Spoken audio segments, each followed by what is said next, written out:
Comment configurer l'envoi de tes emails pro avec System.io. Tu vas de recevoir cet email qui t'explique qu'il y a plein de changements qui vont se passer dans les emails pour les envois d'emails sur System.io. Alors, tu vas voir que dans l'email là, tu as toute une explication de ce qu'il faut faire. Donc, il va falloir suivre les choses pas à pas pour avoir tes emails qui soient bien configurés sur System.io pour pas avoir de blocage ni de suspension. Donc déjà, la première chose que tu vas devoir faire, c'est avoir un email professionnel.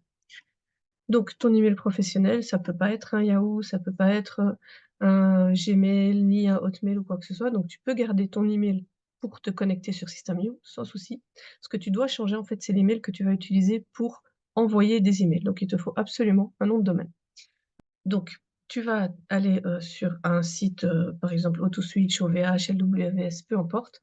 Tu t'achètes un nom de domaine avec une adresse mail professionnelle. Fais attention, certains hébergeurs, donc comme OVH, LWS et d'autres, certains, je ne sais pas lesquels exactement, certains ne délivrent pas d'adresse professionnelle, d'email professionnel directement. Donc il faut absolument que tu regardes quand tu prends ton nom de domaine qu'il y a bien une adresse professionnelle d'email qui soit avec. Donc fais bien attention à ça.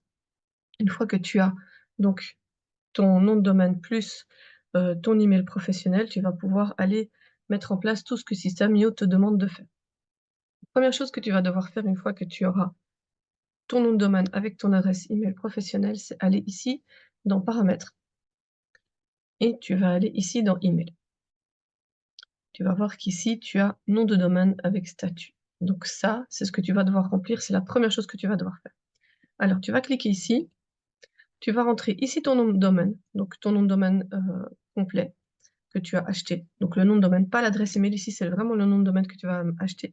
Et tu vas cliquer ici. Donc une fois que tu as ceci, tu vas aller sur ton hébergeur et tu vas aller dans la zone DNS, ajouter ceci dedans en fait. Donc ces trois valeurs ici, les CNAME, donc tu as trois CNAME à noter que tu vas devoir rajouter. Donc c'est assez simple.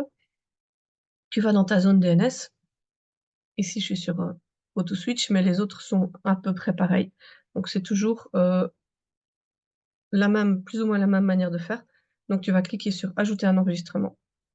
Ici, tu vas choisir bien CNAME. Tu vas rentrer ici la zone qu'il y a là. Tu vas prendre ceci. Tu vas ceci, la valeur, et tu vas la rajouter ici dedans. D'accord? Une fois que tu as fait ça, tu vas cliquer sur Save Record et tu vas faire la même chose pour les trois. Une fois que c'est fait, tu vas pouvoir suivre le reste de l'email. Donc, on va faire les choses dans l'ordre. Donc, tu vas devoir rester donc dans ta zone de DNS pour pouvoir aller rajouter un démarque à ton nom de domaine. D'accord? C'est une nouvelle spécificité qu'il faut faire. Donc, tu vas aller cliquer ici pour savoir ce que tu dois faire. Donc, tu vas aller dans le lien. Comme ça, tu vas pouvoir rajouter les bonnes choses correctement. Donc, tu vas aller ici, un peu plus bas. On te montre exactement ce que tu dois rajouter ici. D'accord? Donc, c'est ceci. Attention, ici, il va falloir mettre ton email que tu as acheté avec ton nom de domaine. Donc, Yasmine, mon nom de domaine. D'accord? Donc, toi, ce que tu vas devoir faire, c'est vraiment bien prendre ton email complet que tu as créé. Donc, tu as créé un email avec ton nom de domaine. C'est celui-là que tu dois rajouter ici. Donc, tu vas prendre tout ça, ici, comme ça, tu vas le sélectionner. Et tu vas aller dans ta zone de DNS. Mais attention, ici, tu vas devoir de nouveau rajouter un enregistrement. Mais ici, on est en TXT. Donc ici, tu vas rajouter TXT. Tu vas choisir TXT. Ici, tu vas marquer, comme ils ont noté ici, des marques. D'accord? Donc, tu vas prendre vraiment ceci, des marques. Et tu vas le noter ici. Ensuite, tu vas prendre toute cette petite chose-là qu'ils ont donnée. Tout ça, tu le copies. Tu le mets ici dans la zone de texte. Et ici, attention de bien mettre ton adresse email professionnelle. Une fois que tu as fini, tu vas cliquer sur Save Record. Et c'est bon. Pour vérifier si ton démarque a bien été rajouté dans System.io, pour System.io, tu vas devoir aller cliquer ici sur ce lien-là. Donc, tu vas cliquer dessus. www, tu mets juste ton nom de domaine et puis tu vas cliquer ici. Et tu vas pouvoir vérifier qu'il y a bien ces 3 valeurs qui sont arrivées. Donc si ces 3 valeurs sont bien là, ça veut dire que tu l'as bien fait. S'ils ne sont pas dedans, ça veut dire que tu as un problème dans ton ajout ici, dans ta zone de DNS, et donc il va falloir effacer ce que tu as mis et le remettre en fait, pour être sûr que ça fonctionne. Une fois que c'est fait, on retourne dans l'email pour voir ce qu'il manque. Alors, on était ici à des marques, on a terminé, on va regarder ici. Gardez une page d'accueil active pour votre domaine. Ça veut dire quoi? En fait, tu dois avoir une page spéciale sur ton nom de domaine, ça veut dire une page internet, on va dire. Donc, soit tu as un site internet qui est relié à ton nom de domaine et tu as relié ton nom de domaine à System.io juste pour les emails et c'est bon, tu n'as plus rien à faire. Si tu ne l'as pas, donc sur System.io, tu vas pouvoir créer, on va dire, comme une page de blog ou une page de vente que tu vas utiliser pour ça.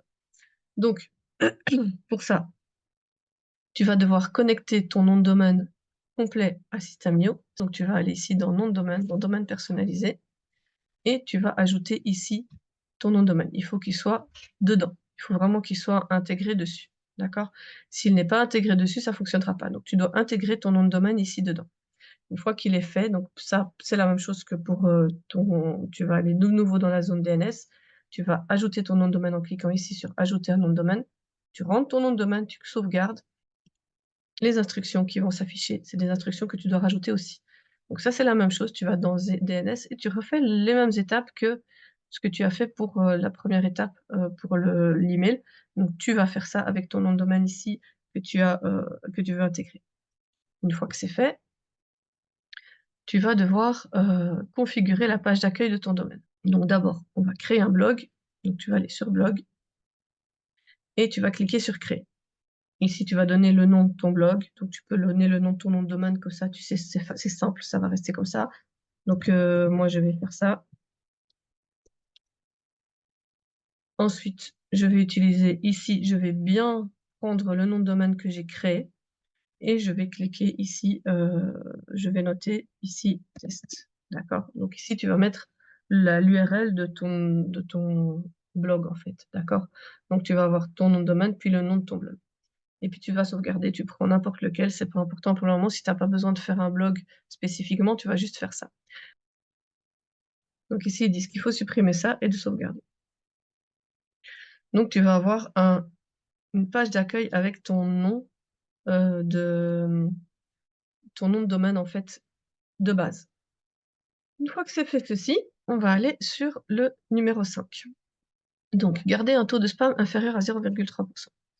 Donc tu vas devoir garder un taux de spam en dessous de 0,3%. Pour tous les destinataires qui ont une adresse Gmail Google. Donc, il faut surveiller vraiment ton taux de spam, vraiment faire attention que ça ne monte pas.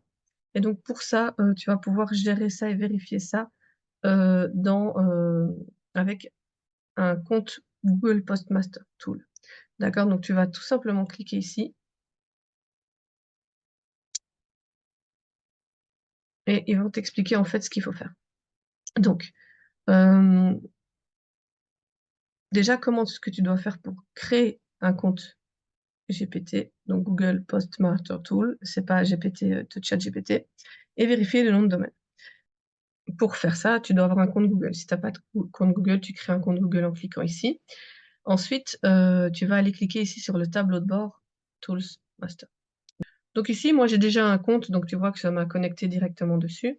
Sinon, il va te demander de te connecter, donc tu vas choisir ton compte pour te connecter. Donc ici, tu vas cliquer sur Ajouter et tu vas noter ton nom de domaine.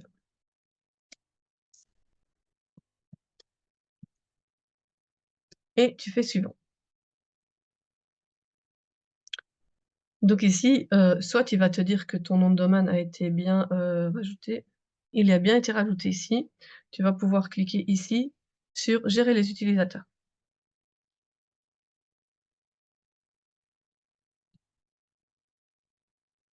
Donc, tu as toi qui es un utilisateur et tu vas devoir ajouter un autre utilisateur en cliquant ici sur le plus. Donc, tu vas cliquer sur le plus. Tu vas aller ici et tu vas aller chercher le nom d'utilisateur que tu dois rajouter. Donc, si il te demande que tu authentifies ton nom de domaine, tu vas devoir ici aller dans, ta zone DNS pour pouvoir la rajouter, si jamais il te le demande. S'il te le demande pas, c'est pas grave. S'il te demande, tu vas aller ici, tu vas aller, hem, ajouter un enregistrement TXT à ton nom de domaine ici. Donc tu vas devoir rajouter ceci, d'accord? S'il te demande pas, tu vas passer à la prochaine, étape. S'il te le demande, en fait, tu vas aller dans ta zone DNS de ton panel, d'hébergeur et tu vas de nouveau rajouter un TXT avec, la valeur qu'il te demande. Donc s'il te demande pas ça, tu vas aller directement ajouter l'accès au domaine pour que, Google Tools puisse, se connecter à ton site et te donner les infos de ton site. Donc tu vas aller ici, tu vas prendre admin@postmastery.net, tu vas copier ça et tu vas le coller. Alors attention, bien sûr, ici le at, ils l'ont mis comme ça, donc tu vas devoir faire ça, bien enlever ceci et mettre un vrai at à la place. Attention que tu n'aies pas copié un espace ici avant, sinon ça marchera pas. Donc tu mets ça et puis tu fais suivant et voilà. Donc l'accès en lecture, au domaine a été, accordé pour, Postmastery. Comme ça, ils vont pouvoir voir, tes, mais ils vont pas voir tes emails, hein, ils vont pouvoir voir le nombre de spam de tes emails, en fait. Et donc une fois que tu as fait ça, tu vas pouvoir aller voir l'état de ton site ici, de l'état des spams. Donc tu vas cliquer ici et tu vas pouvoir voir le nombre de spams qu'il y a eu dans les emails que tu as envoyés avec ton adresse là. Et bien ensuite, on a terminé. Donc voilà, tu auras intégré tout ça. Tu vas pouvoir, envoyer tes emails tranquillement à partir du 1er février via System.io. Donc tout est en ordre, tout est fait. Ne t'inquiète plus, tout est bon. Les emails. Si tu as des questions, tu me contactes, soit ici, dans les commentaires, soit, sur mon Instagram, pour que je puisse, t'aider si tu as des blocages.